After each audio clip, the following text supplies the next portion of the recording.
নোবেলজয়ী অর্থনীতিবিদ অধ্যাপক ডক্টর মোহাম্মদ ইউনূসকে প্রধান করে অন্তর্বর্তীকালীন সরকার গঠনে বৈষম্য বিরোধী ছাত্র আন্দোলনের প্রস্তাব চূড়ান্ত হয়েছে বঙ্গভবনে। মঙ্গলবার রাতে রাষ্ট্রপতি মোহাম্মদ শাহাবুদ্দিনের সঙ্গে বৈঠকে ডক্টর ইউনূসকে অন্তর্বর্তীকালীন সরকারের প্রধান করার প্রস্তাবে সম্মতি দেন তিনি। এছাড়া দ্রুততম সময়ের মধ্যে অন্তর্বর্তীকালীন সরকার গঠনের জন্য এই সরকারের একটি প্রাথমিক তালিকাও রাষ্ট্রপতির কাছে দেওয়া হয়েছে সমন্বয়কদের পক্ষ থেকে। বঙ্গভবনে আলোচনা শেষে সমন্বয়কদের সঙ্গে বেরিয়ে আসেন ঢাকা বিশ্ববিদ্যালয়ের শিক্ষক আসিফ নজরুল। পরে সাংবাদিকদের উদ্দেশ্যে তিনি বলেন, আজকের আলোচনায় নাহিদ, সার্জিস, বাকের সহ সমন্বয়কদের যে ম্যাচিউরিটি দেখেছি সেটা মুগ্ধ করার মতো। আমরা খুবই লাকি যে আমরা শুধু অভ্যুত্থানের নেতা পাইনি, আমার মনে হয় আমরা রাষ্ট্র গঠনের নেতাও পেয়ে গেছি।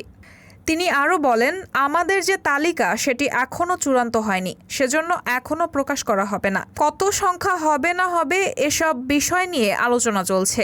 আমরা একটি এক্সট্রা অর্ডিনারি সিচুয়েশনে এই সরকার গঠন করতে যাচ্ছি।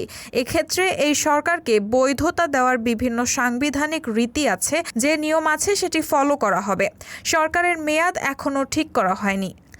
আসিফ নজরুল আরও বলেন, আমাদের ছাত্র জনতা ও সমন্বয়করা উনাদের প্রস্তাব ক্রমে ডক্টর ইউনূসকে অন্তর্বর্তীকালীন সরকারের প্রধান হিসেবে রাষ্ট্রপতির সম্মতি জানিয়েছেন। তিনি দেশে আসার পরে এই ব্যাপারে একটা ঘোষণা আসবে।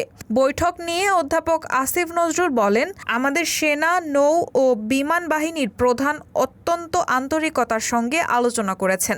তাদেরকে আমরা ধন্যবাদ জানাই।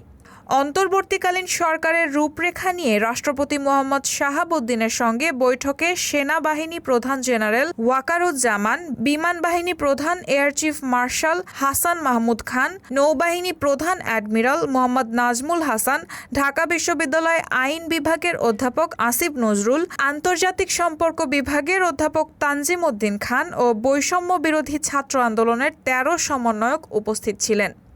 রায়হান আমুন, সবার কথা।